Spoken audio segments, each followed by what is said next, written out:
भाई इस खुशी के मौके पर मैं भी एक बात कहना चाहता हूँ। राजेश, हमारे ऑफिस में एक सुपरवाइजर की जॉब खाली हो रही है। अगर तुम कहो तो मैं अपने बॉस से बात करूं? आप तुरंत बात कीजिए जीजा जी। तुम्हें कैसे लगा कि मेरी तबीयत ठीक नहीं है? Six sense. Thank you Riya.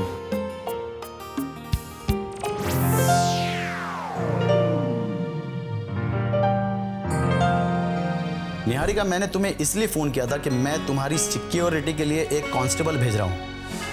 Thank you so much. अब तो यही तमन्ना है कि इस बच्चे को मैं अच्छी परवरिश देकर एक अच्छा इंसान बना सकूं। राहुल के नाम पे 50 लाख का एफडी कराया है और तुम्हें उसका नॉमिनी बनाया है। पापा, 50 लाख का एफडी?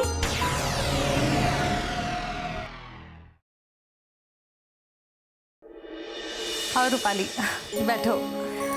अरे ये क्या है तुम्हारे हाथ में? अरे हाँ, मैं तो आपको बताना ही भूल गई। ये मुझे आपके घर के दरवाजे के बाहर मिला, लेकिन देखिए ना, इस पर तो कोई नाम ही नहीं लिखा है। शायद आपके लिए होगा। मेरे घर के दरवाजे के बाहर इस पे कोई नाम भी नहीं लिखा है।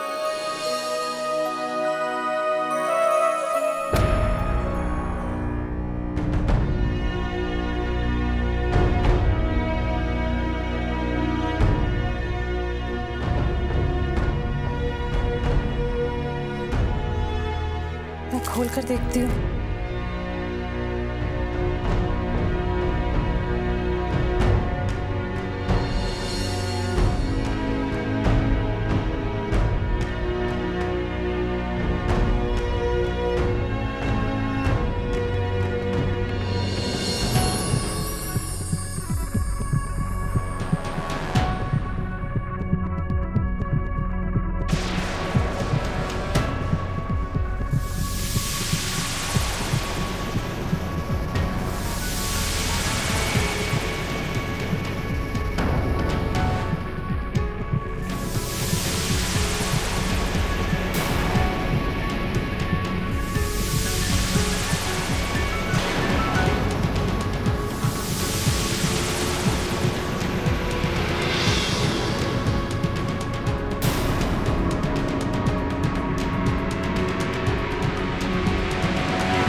निहारिका जी, आपने ये फूल क्यों फेंक दिए?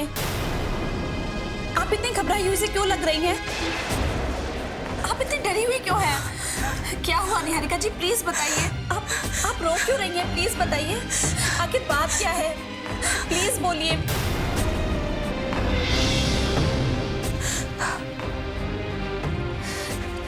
रूपाली, बहुत दिनों से एक आदमी मेरा पीछा कर रहा है।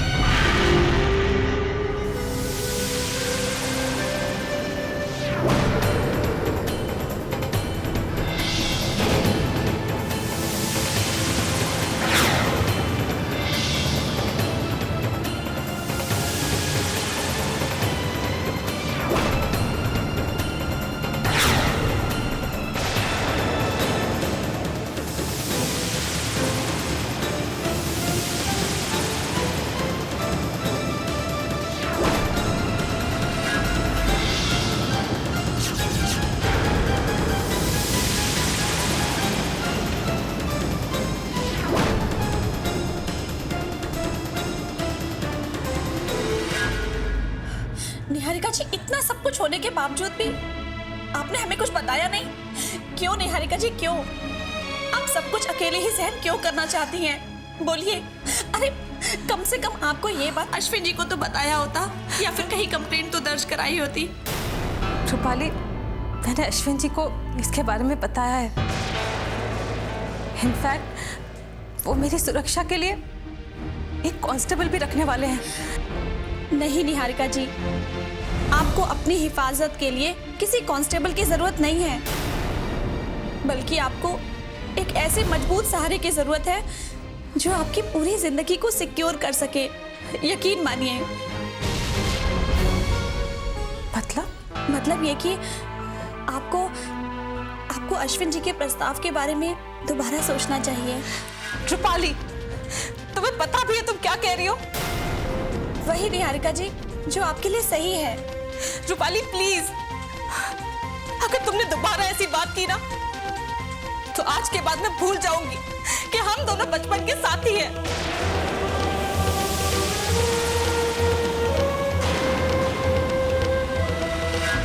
मैं अपनी जिंदगी में राहुल की जगह किसी और को नहीं दे सकती, किसी को नहीं।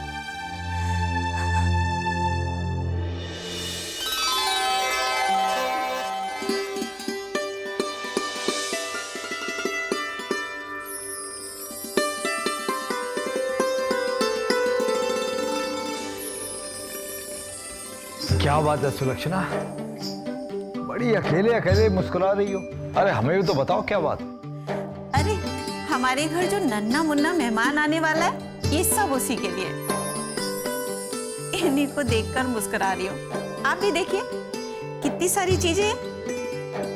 वाह भाई वाह, ये सुंदर है। एक देखिए चूड़ियाँ। अरे ये चूड़ी, वाह। लेकिन सुलक्षणा एक बात बताओ, ये तुमने कब बनवाए?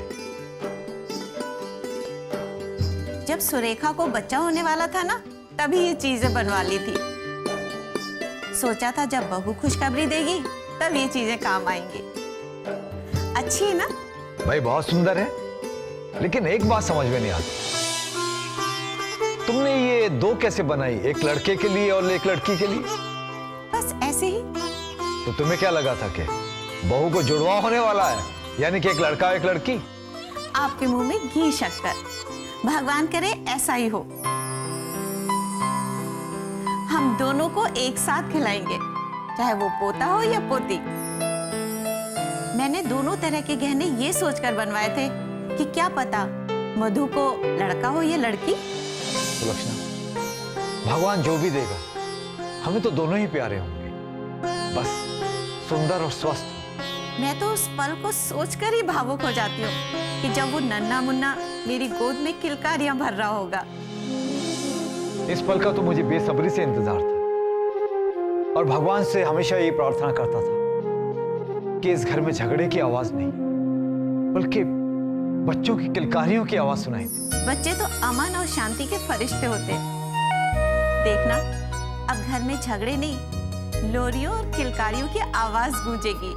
सुलक्षणा, एक बार उस बच्चे को दादा की गोद में आने तो दो, फिर देखना कितनी धूमधाम से मैं उसका नामकरण संस्कार करूं। कुछ भी कहो सुलक्षणा, हमारे इस नालायक बेटे ने एक लायक काम करके हमें जो इतनी बड़ी खुशी दी है, जितने भी उसने दुख हमें दिए थे वो सब धुल।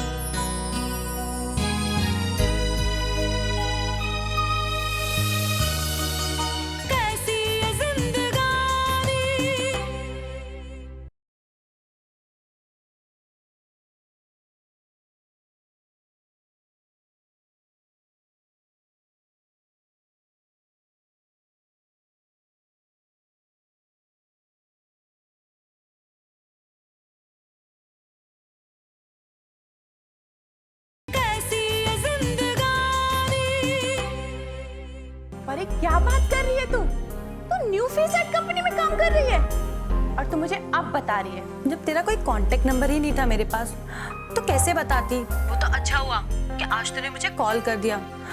तेरे पास मेरा नंबर नहीं है क्या? तेरा नंबर तो था, पर मेरा नंबर नहीं था। क्या तेरे पास मोबाइल नहीं है? परी क्या बात कर रही है तू? यहाँ जूतियों के लाले पड़ रहे हैं और तू मोबाइल की बात कर रही है? वो तो मैं अपने मायके जाकर माँ के सामने रोई, इसलिए माँ ने मुझे नया मोबाइल खरीद के दिया। चल ठीक है, मैं तेरा नंबर सेव कर लेती हूँ। अच्छा एक बात तो बता, तू उस एड कंपनी में करती क्या है? मैं कंपनी में कास्टिंग डायरेक्टर हूँ। तू कास्टिंग डायरेक्टर है? बोल, एड में मॉडलिंग करेगी? परी नेकी और पूछ-पूछ बिल्कुल करूंगी। मेरी जिंदगी का एक ही तो सपना था कि मैं हीरोइन बनूं। बस बस रहने दे, अगर तूने ट्राई किया होता ना तो कुछ बन जाती। इतनी अच्छी शक्ल सूरत है तेरी, पर तूने ट्राई ही नहीं किया।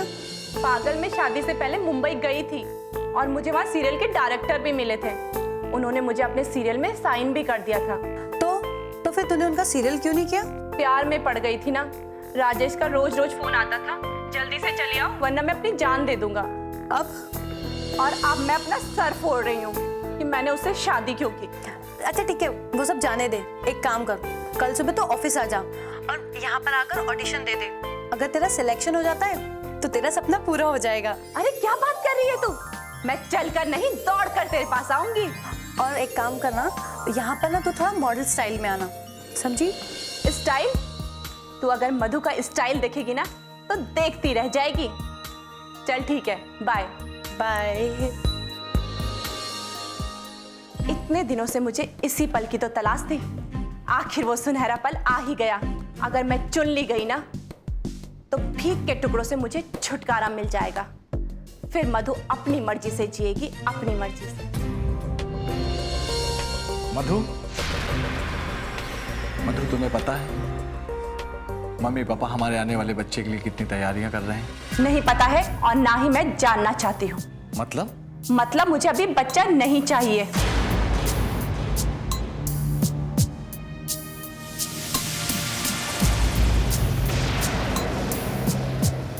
और शादी को भी सिर्फ 1.5 साल तो हुए हैं और ये वक्त भी सही नहीं है। भगवान जिसे इस दुनिया में भेजना चाहता है उसका समय वो तय करता है। अरे हम लोग कौन होते हैं उसका समय तय करने वाले? भाषण देने से पहले अपने गिरेबान में झांक कर देखो। तुम्हें अपनी रोटियां भारी पड़ रही हैं, बच्चे को कहां से खिलाओगे? जैसे तुम पल रही हो वैसे मेरा बच्चा भी पल जाएगा। ताने सुन सुनकर पल रही हूं मैं कि मेरा पति कुछ नहीं कमाता। है कोई काम तुम्हारे पास? जीजा जी अपनी कंपनी में नौकरी लगवा रहे हैं ना। लेकिन अभी तो कोई काम नहीं है ना। घर में रोज रोज का तमाशा, रोज रोज का हंगामा। मेरी जरूरतें पूरी नहीं कर सकते, बच्चे की कहां से करोगे? 100 खर्चे होते हैं बच्चे के। कहना क्या चाहती हूँ? नाकारा हूँ, निकम्मा हूँ, अपने बच्चे को पाल नहीं सकूंगा? नहीं पाल सकते तुम अपने बच्चे को। तुम्हारी इतनी हैसियत नहीं है कि तुम अपने बच्चे को पाल सको। और मैं ये बोझ अभी उठाना नहीं चाहती। कैसी औरत हो तुम, अपनी औलाद को बोझ कह रही हो? और क्या कहूं? मैं भीख के टुकड़ों पे अपने बच्चे को नहीं पालना चाहती जैसे तुम पले हो। और इस वक्त मैं बच्चे के बारे में नहीं सोचना चाहती। मैं अपना भविष्य बनाना चाहती हूँ ताकि मैं अपने आने वाले कल को सुधार सकूं। मधु, मैं तुम्हारे आगे हाथ जोड़ता हूं, इस घर की खुशियों को भंग मत करो। एक बेटे और माँ बाप के बीच जो नफरत की दीवार खड़ी है उसे सिर्फ मेरा बच्चा गिरा सकता है। एक पिता ने अपने बेटे को गले से लगाया है, उस बेटे को अपने पिता से अलग मत करो मधु। मैं तुमसे वादा करता हूं, मैं मेहनत मजदूरी करके अपने बच्चे को पालूंगा, तुम्हारा सर कहीं झुकने नहीं दूंगा। मगर इस घर की खुशियों को भंग मत करो। हमारे घर में एक नन्ही सी खुशी ने कदम रखा है, उसका स्वागत करो मधु, उसका स्वागत करो मधु।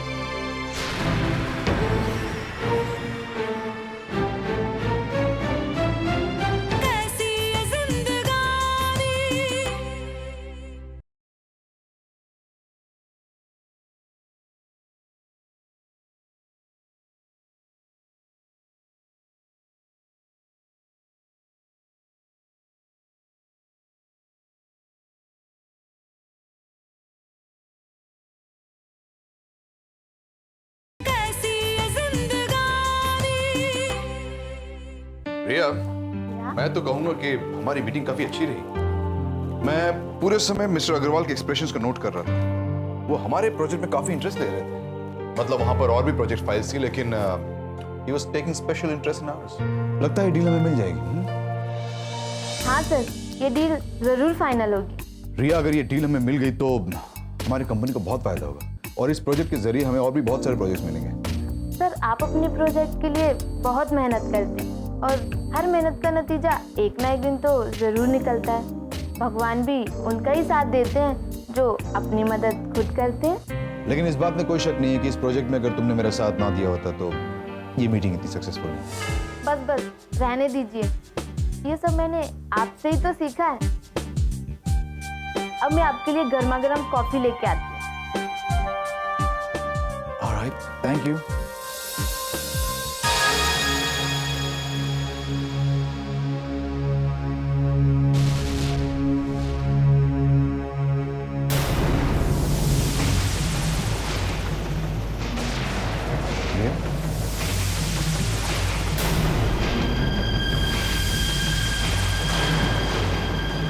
तुम्हारी तबीयत तो ठीक है? तुम ठीक तो हो? हाँ? चक्कर आ गया क्या? पानी मंगाऊं?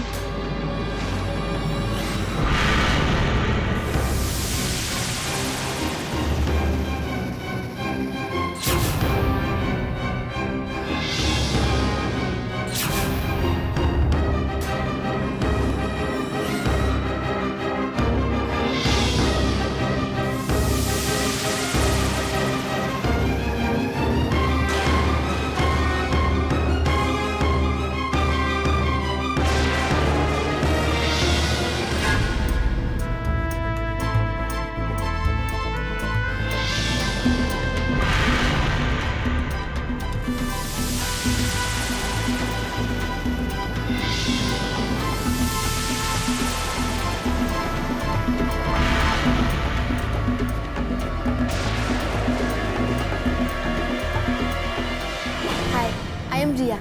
बट मेरे कुछ चाहने वाले मुझे प्यार से जूली भी बुलाते हैं।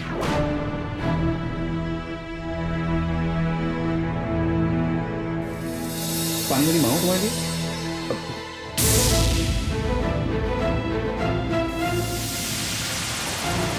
अरे कृतिका, तुम यहाँ?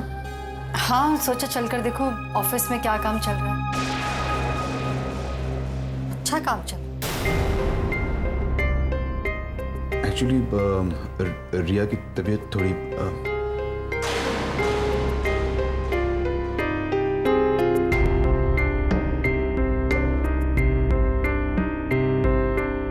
Excuse me.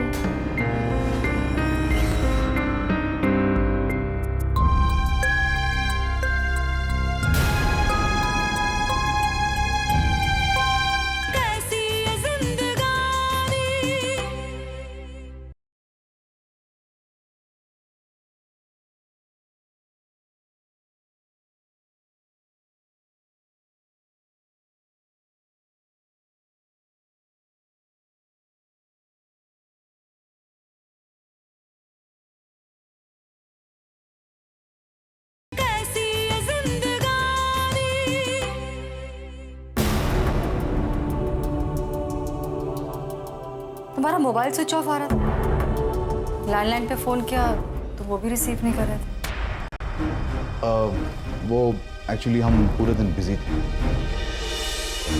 वो तो नजर आ ही रहा है मुझे। कृतिका, मैं एक बहुत इंपॉर्टेंट मीटिंग में था, इसलिए फोन स्विच ऑफ रखना पड़ा। और यहाँ पर था नहीं, इसलिए डायरेक्ट लाइन पे फोन करने का कोई मतलब नहीं था। अगर तुम रिसेप्शन में फोन करती तो तुम्हें पता चल जाता कि मैं कहाँ हूँ। अगर तुम्हें पता था कि तुम मीटिंग में जा रहे हो और अपना मोबाइल स्विच ऑफ करने वाले हो तो मुझे इन्फॉर्म करना चाहिए था ना। ओके ओके ओके बाबा, ओके। मुझे पता है कि अगर मैं तुम्हारा फोन रिसीव ना करूं तो तुम कितनी परेशान हो जाती हो। पता है ना, तुम तब भी ऐसा काम करते हो। तुम मुझसे प्रॉमिस करो, आज के बाद तुम्हारा मोबाइल कभी स्विच ऑफ नहीं रहेगा। ओके बाबा, प्रॉमिस।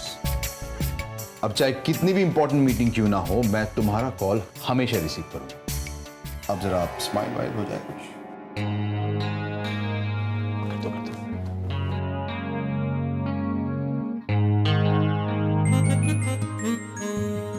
अरे वाह, क्या स्माइल है, क्या बात है, क्या स्माइल है।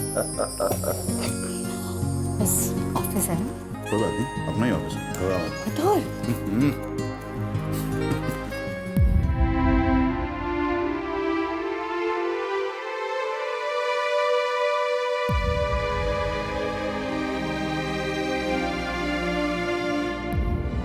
बहुत दिनों से एक आदमी मेरा पीछा कर रहा है।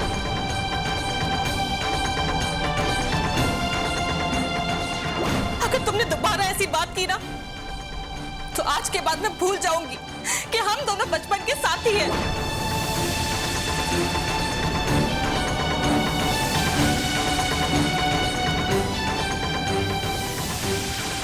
अगर तुमने दोबारा ऐसी बात की ना तो आज के बाद मैं भूल जाऊंगी कि हम दोनों बचपन के साथी हैं।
विनय आपकी बहुत इज्जत करता है और इसीलिए वो आपसे आंख मिला के बात नहीं करता। इसका मतलब ये थोड़ी हम कहें कि उस पर भरोसा ना करें। आपका बेटा कुछ नहीं कमाता तो घर की इज्जत नहीं उछलती। रोटियों का ताना देते हैं उसे तो घर की इज्जत नहीं उछलती। लेकिन ये तो पता था ना कि तुमने अपनी बीवी को तैयार करवा के घर पे बिठाया हुआ है। उसे फोन करके ये इन्फॉर्म कर दे कि मैं नहीं आ पाऊंगा, मेरा इंतजार ना करे क्योंकि मैं अपनी पीए की सेवा कर रहा हूँ।